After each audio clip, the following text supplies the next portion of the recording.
Hello everybody, welcome to Anna with Plants. My name is Anastasia. Thank you for joining me for today's video. We're going to be talking about some new Hoya that I bought, and we're going to be transitioning them out of the mix that they came in and into my preferred growing mix. And we're going to be talking about fall while we do so. I thought it would be a very fun, light topic. Now that October is over and it's in November, Christmas is about to be shoved down our throats. Thanksgiving just doesn't get the hype that it deserves. I think there's so much on Halloween and Christmas, and then people kind of tend to forget about Thanksgiving. It could be because it's a bit harder to commercialize it. But anyway, we're just gonna be talking about fall before Christmas rolls around. At the end of the video, I kind of want to do a little bit more of a heart-to-heart and just kind of go over some mixed feelings I've been having. That is what we have today in this video. Thank you so much for being here with me, and let's talk about the Hoya. So I'm gonna show all of them to you first, and then we're gonna transition them.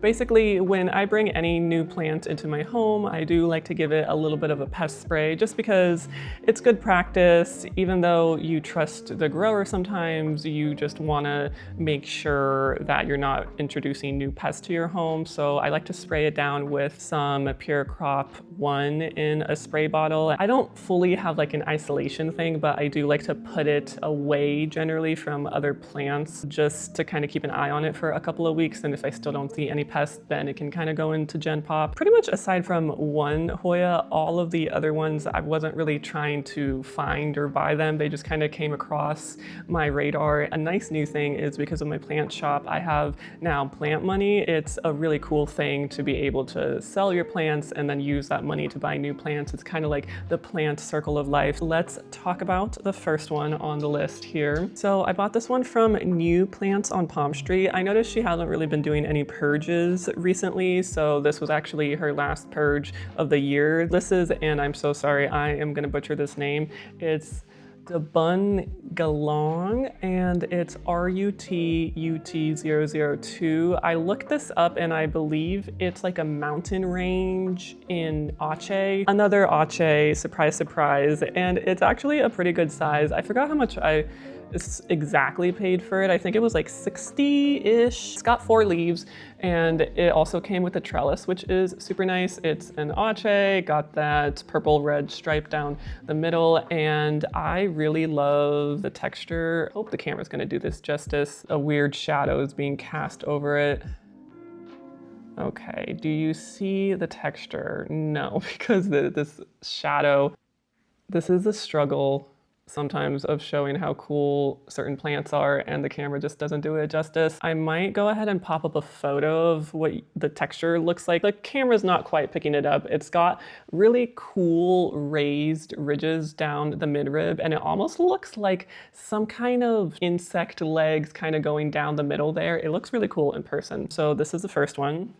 Second one will come as no surprise if you happen to tune into all of the plants that I murked in this last year. This plant got rust really bad and I lost it. So this is a Hoya, I think it's called Globulosa now, not Villosa, and it's the cow. So I've seen it both cow dang and also cow bang, so I don't know which one it is. Most of us have heard of this Hoya. I really missed it because it is the ultimate textural experience for a Hoya because you have those raised veins. It's very glossy in the front, but in the back, it's very furry. This one is actually interesting because it's not as furry as my last one. My last one was like straight up hairy in the back. It's nice. It also has really cute dark round leaves, so this might just be like a different clone of it, but it still gives that effect. And I did pick this one out on Etsy, I believe for $20. This is one that straight up shocked me because I talked about it in my wish list, quote unquote, Hoya. I just happened to come across it randomly on the internet, and I've never heard of it before, and I've never seen it sold anywhere. And then Jax's Jungle randomly had it on a purge. It's the Gumpang AA001, and the name is a location in Aceh. So this is what it looks like. I just fell in love with it because it's got that crease in the middle. All of the leaves kind of fold in like a book, and it does have very slight raised edges, but it does have veins, a little bit of splash, and I really love the teardrop shape with a nice tapered leaf. And when you get like a full pot of this. It looks really, really pretty. I think this is one that maybe doesn't translate super well, but in person, it's everything that I hoped for. It also has a growth point. One of the baby leaves fell off, but that's okay. Then the next one I talked about in my last video that I purchased, and I purchased it as a cutting off of Palm Street. I think the first auction that I ever participated in, this one I bought for $95, so definitely on the expensive side for a cutting. But again, this is another one that you really don't see very often. And this is the species Burr Pillock Spilled Rice, another Ache hoya, as you can see by the backs of it. You might be thinking, wow, that looks really dry, and you're correct. It actually came to me this dry, and I was hoping by putting it in water, it would like perk up a little bit, but I think right now the only thing that will make the leaves perk up is to grow roots. I do see like the baby beginnings of roots at the very bottom of this node right here. It also has a growth point, but I just fell in love with the splash. It's hard to see because how dehydrated this cutting is, but the splash is more rounded, and I also fell in love with how wavy the leaves are at the edges. In terms of Ache hoya, I think this one kind of stands apart from them a bit, and now that I have so many Ache in my collection, I'm starting to be a lot more selective in which ones I bring in, because again, I don't want all of them to look the same. Then the last one that we're going to transition today is one that I didn't think I was going to get this year. I saw it on an auction on Palm Street and nobody bid on it, and I was like, okay, I'm going to wait and see if anybody does. I'm sure somebody is going to, because it's a good starting price, and if you get it for that price, then it's a pretty good deal. You can't really get this Hoya rooted with 2 leaves for less than $200, and nobody bid on it, so then I did, and then I won it. Anyway, this is the species Ache Dragon Egg. I got this from Planty Dropper. Whoever came up with that name is like 10 out of 10. But here is what it looks like. And look at that beautiful, beautiful raised veination. I love it so much. And this one even has like a little bit of splash on it. I was waiting for one that actually had the raised veins, because so many dragon eggs I've seen out there have really flat veins. It's like flat and matte, and that's not really what I imagined the dragon egg to be. I saw this one and I'm like, okay, yeah, this one looks really good. And it has 2 leaves on it, has an active tendril. I finally got myself a dragon egg. I'm so excited. So those are the ones that we're gonna do. I will bring you down a little bit closer to the table and we will start transitioning them together. Let us do the easiest one first. And I'm going to pot up the spilled rice. It has a little bit of a longer stem, so I'm going to use these long clear pots that I use to propagate. I think that'll fit it pretty well. And we're going to talk about the first question in the autumnal tag. I compiled this last year and I just never had a chance to use it that year, so we're doing it this year and I'm really excited about it. And please feel free to chime in if you want to. I'd love to hear your answers to these questions too. The first question is, favorite fall sweet treat? I'm gonna cheat and I'm gonna do 2. I'm gonna say pumpkin bread, like really nice homemade pumpkin bread. And I hate to use this word, but like moist. I love like the crusty edges too, you know, like the crusty bits on pumpkin bread. I think that's really like the best part of it.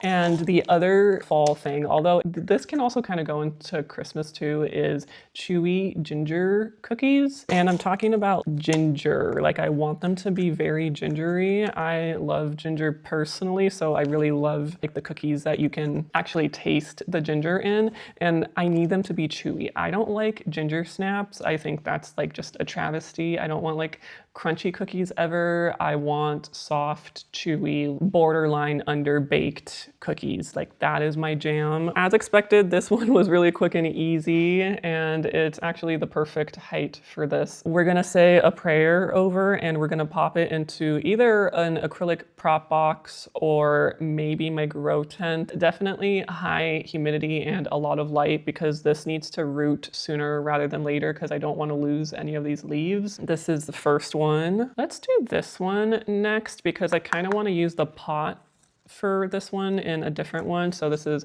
the Gum Pang. I'm so sorry. I never know how to say the names of these Hoya correctly. Next question is, what movie or TV show reminds you of fall? Ooh, are you one of those people that watch fall movies and TV shows? Because I don't watch fall TV shows too much, but I do definitely watch fall movies to get me into like a cozy season type of mood. So my top movies for fall is, oh, her mix, by the way, is interesting. It's a lot of cocoa pieces. So it's like really fine cocoa fibers, cocoa chunks, fine perlite, and I see also some fertilizer in there.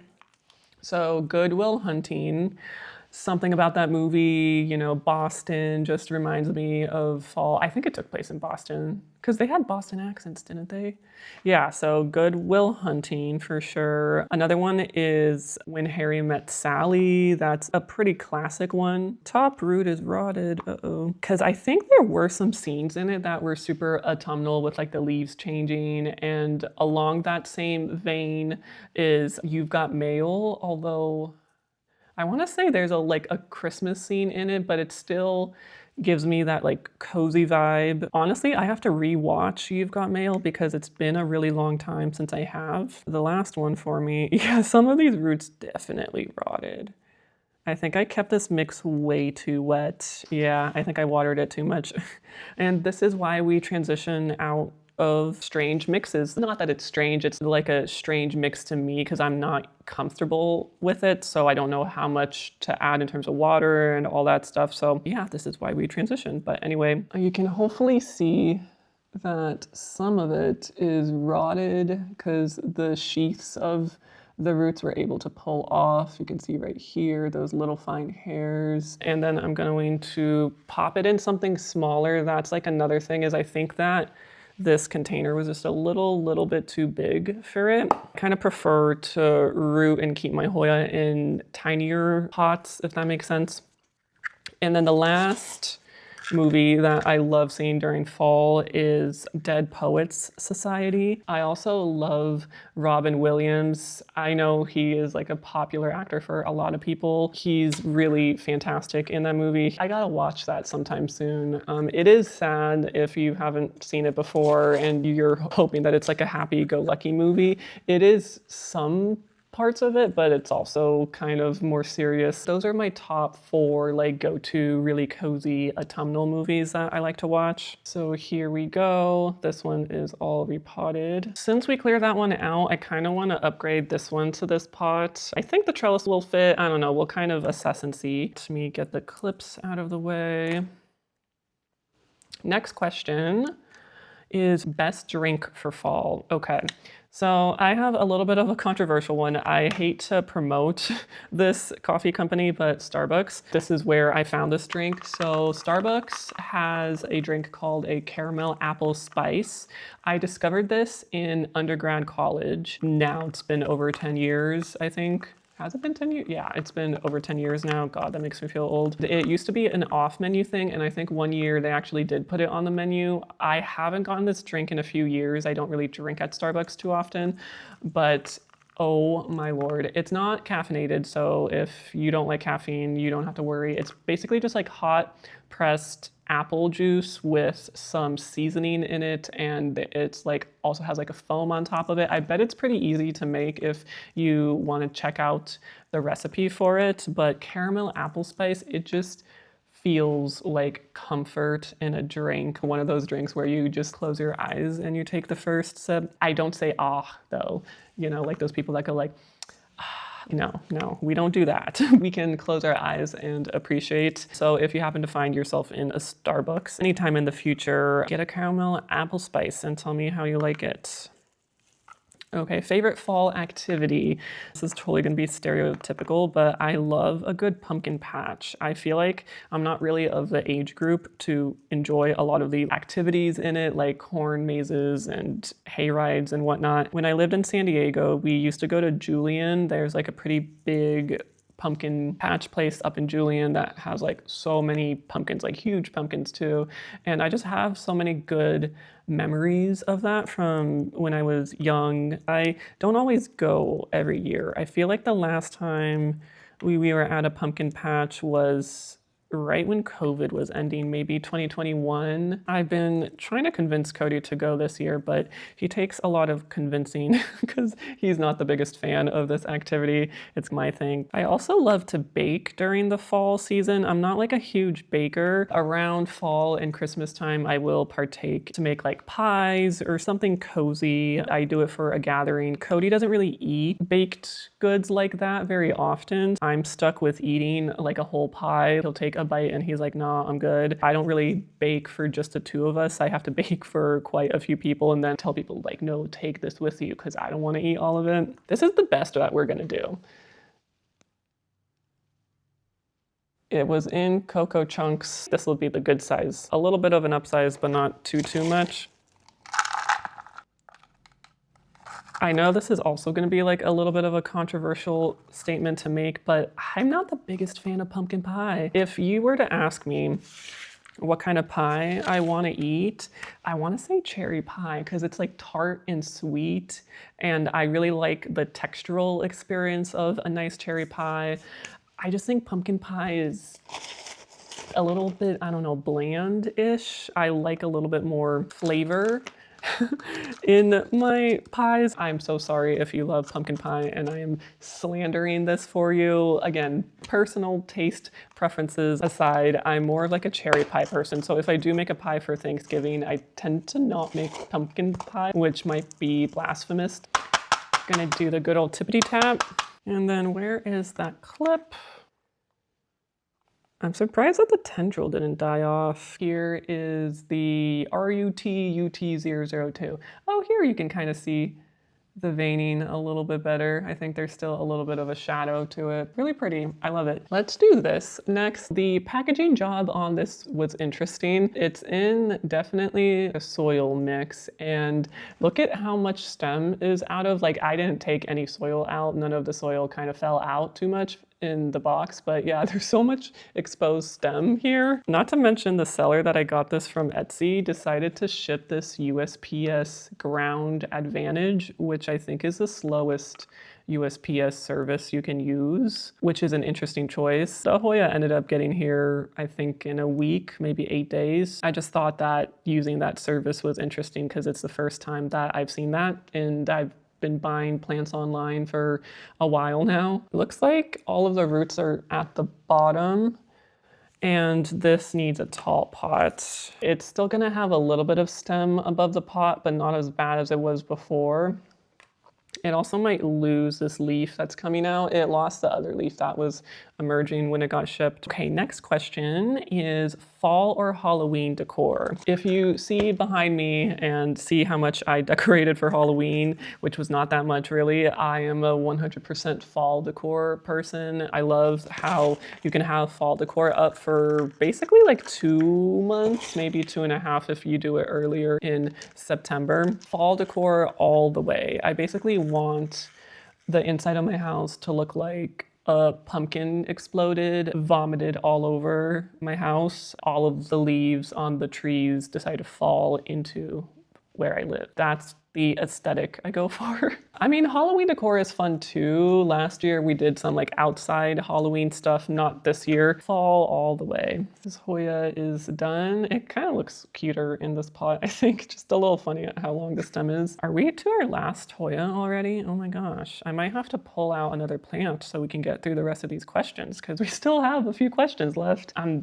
going through this way too fast. This mix, before I take it out, is very interesting. There's a lot of leca in here, like so much leca, but there's also like some organic components in here. Let me take it out and see more of it. Yeah, there's so much leca. Here's all the leca, and then it looks like there's orchid bark and perlite. Really interesting. I never really thought to pair this combo together, but it seems to work. You can root a Hoya in just about anything. All right, next question is favorite fall candle. Oh, this one is easy. So I love me the leaves candle from Bath and Body Works. 100% transports me right into fall. I haven't burned it this year yet. Oh my God, I need to burn it like tonight. Leaves candle from Bath and Body Works. Take a whiff, it's fantastic. Love or hate pumpkin spice. Oh, I'm a pumpkin spice hater. So sorry to any of you that love pumpkin spice. I think Starbucks is trying to say like they were the first people to come out with pumpkin spice. Have you tried a pumpkin spice Starbucks drink? I don't like it. I don't think it tastes very good. I know that there's like homemade pumpkin spice, so if you make your own pumpkin spice flavoring, maybe that's a little different. I think I want to do this. I'm just going to reuse this blue one. There are a couple of rotty roots in this one too.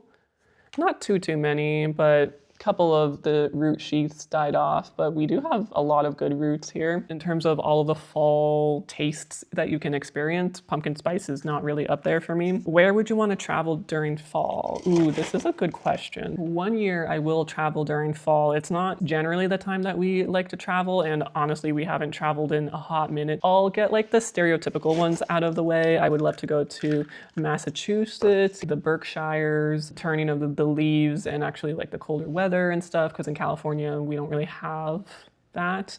I would also love to travel to Oregon during fall. I don't know. I know some of you are in Oregon. So how is Oregon during fall? Is it beautiful? This is like a non-stereotypical option, but New Orleans. I've been to New Orleans for New Year's one year. Ironically, it was 2019, so it was like the last trip we did before COVID hit in 2020, and I was so sick during that trip. Part of me thinks I got COVID early, but anyway, New Orleans during fall might be nice. And then if I want to do like an international one, I really want to go to Burgundy, France during fall. I heard that it's also very beautiful during that time of year. Speaking about fall, I think that's when Cody and I want to be married. I got engaged last year during Thanksgiving, and we decided to not get married this year. We're going to get married next year, and we're going to get married in October. We're going to have a fall wedding next year, which I'm super excited about. This is what this one looks like. I think this pot will do better. And let me peel off the sticker. And I'm gonna place it right here. It's a little crooked, but that'll do. That'll do. Okay, let me grab not a Hoya, I'm cheating. It's gonna be an alocasia just so I can get through the next couple of questions, and I will be right back. Here is my alocasia, also a transition. So you can see which leaves are going. It's gonna be probably this leaf. Maybe this one might hang on, but yeah, these two are definitely goners. And then this is a new leaf that it's gotten. This is the Fry Deck. I got this one for a really good price, 18 bucks. So pretty good, pretty good. The prices of these have come down so much. And oh, the roots are actually really good on this. It's falling apart, but it's just been going way too dry, and I think that's part of the reason why it also looks a bit sad. Last couple of questions. Red, yellow, or green apples? Oh, red apples all the way. Does anyone really like green apples? I feel like green apples would expect to always taste bitter. Oh, is this corm grown? Oh, it came from a corm. I'm all like, damn, that's a big corm. But this one's corm grown. I didn't know that. Look at this little corm guy. And the roots are really good. Like no rotty roots to be seen here. Because it was in this mix, I'm actually gonna try it in my orchid bark perlite moss mix and see how it does. I feel like this is gonna be an experiment. If this alocasia does well, I might transition more of them into here just because I'm just so comfortable using that mix. I'm just gonna put some leca down on the bottom. Last question is favorite Thanksgiving food. I will say that it is not Thanksgiving without stuffing. I love me some stuffing. I like make twice the amount needed for stuffing just because I want to eat it for like a week on end afterwards. And it's such a shame because you don't really eat stuffing any other time of year, at least not in the United States. I know maybe the UK has bread pudding, which is kind of like a stuffing, or it's also called dressing if you're old school like that. I love me a good stuffing, but I'm very specific on how I want my stuffing to be. I don't want any meat in my stuffing. The turkey is the main meat, and I don't want any meat in my stuffing. I know people put like ground meat, sausage, vegetarian stuffing, lots of carrots, celery, onion, lots of butter. I know know I'm a dietitian, but Thanksgiving is like the time where if you need an oil to use, I will use butter in everything. I'm not shy with it. That is like the time of year where I just buy a bunch of butter and I will just use it whenever a recipe calls for it. Also, you gotta get good bread for your stuffing, and you have to make sure that it's not drenched in the stock that you put in. And I make my own homemade stock as well. Sometimes I'll add cranberries in there if I'm feeling fancy. Another food that we also make for our table is olivier. It's a potato salad, and it just reminds me of like my grandparents in Russia. And that is also always on our table as well. And it is also a hit for people that aren't used to that kind of food. We will also have that too. Here is what it looks like. And it looks a little sad. I'm not gonna lie. I think I might put this in the grow tent just so it can root and transition well and maybe perk up. But yeah, this is my alocasia Friday. I am going to clean all this up, and then we will come back for the outro and also just to talk about our feelings. Okay, one sec. If you just came for the plants, then that concludes the plant portion of the video. Now we're just gonna have a little bit of a heart-to-heart just because I haven't really been able to air out life observations and all of that in a while just because I've just been so busy. I think that's what it comes down to. If I'm not at work, then I'm doing something related to the plant shop or the channel. It's good. It's good. I don't feel too overwhelmed or anything like that like I thought I would. With being so busy, I've just kind of been pushing back a lot of these feelings. Maybe just talking about it might help, but what I wanted to talk about is basically I've been having some mixed feelings about selling plants. And I will say all in all that it's been such a positive experience. I really haven't had too many negative things happen so far, which I'm really thankful for. I do think it was the right move ultimately. But there is like this one thorn in my side that I kind of want to talk about, that I started the year off with a plant shopping addiction video. If you haven't seen it, I'll go ahead and link it above. I still very much stand behind everything that I said in that video. I'm really proud of it. I think it's one of the videos that honestly drew some people to my channel. And so now I'm just kind of starting to get used to this gray area that I'm living in, because I think if you were to see it in black and white, right, you would be all like, oh, you started this year with a video on how it is exactly at this point that my microphone receiver decided to die. So I don't know if that's like divine intervention, and maybe I just hadn't processed my thoughts enough to share with anyone else at this point. So I'm taking it as a do-over, and it's been several days now since I filmed that, so I thought I might as well just do a voiceover and try to condense what I was saying, because while I filmed this, I feel like I talked myself in circles, which is often how this conversation happens in my head. So I'll try to condense it as much as possible, but I feel certain days a little bit hypocritical, if I'm being honest with myself, in that I do believe overconsumption in the plant hobby is a problem, but that comes into stark contrast when I now have a plant shop, and I think there's so much good that this plant shop is doing for me and also for people that have bought for me. I'm hoping that people see where I'm coming from, in that I want everyone to purchase responsibly, whether that be from me or from other plant sellers. And I know that this is something ultimately that I can't control, because everyone is an adult and they have the right to use their money how they see fit. So I can't control that. I just hope that everyone that bought from me or that will buy from me truly just wants that plant in their collection and doesn't feel pressured by me or influenced by social media to purchase plants when they are not in the right space or headspace to bring in more plants to their collection. And I don't think that it deserves a disclaimer every time I do show plants that I'm selling, because it's kind of in between the lines, right? If you understand what I'm saying. I just sometimes feel a little bit of guilt, and I don't know how to reconcile those two sides of the coin yet.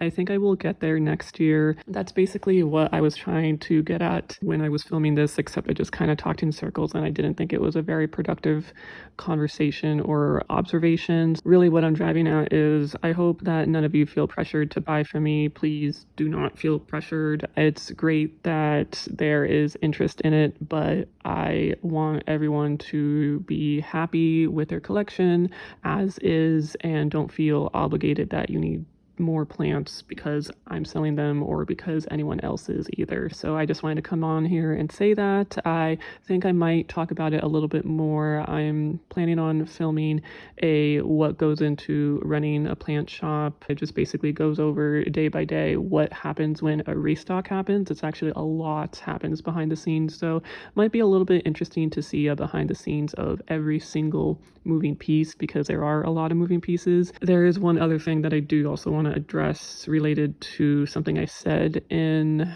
I think it was the last plant walkthrough video about plant requests and just this not being my full-time job and me just doing my best that I can. I think some people took that the wrong way and I didn't mean to offend anybody, so I do want to kind of clear the air on that when that video comes out. Not to say that I'm obligated to or anything. I just feel like talking through it might be beneficial. It is a good way to talk about boundaries because ultimately that is what I was trying to set in that video, was a boundary. It's just maybe I didn't say it in the right way. Anyway, sorry for the voiceover and all of the rambles. If you're still here, then just I want to let you know that I love you and I hope that you are having a wonderful November so far, and I will see you guys in the next video. Bye.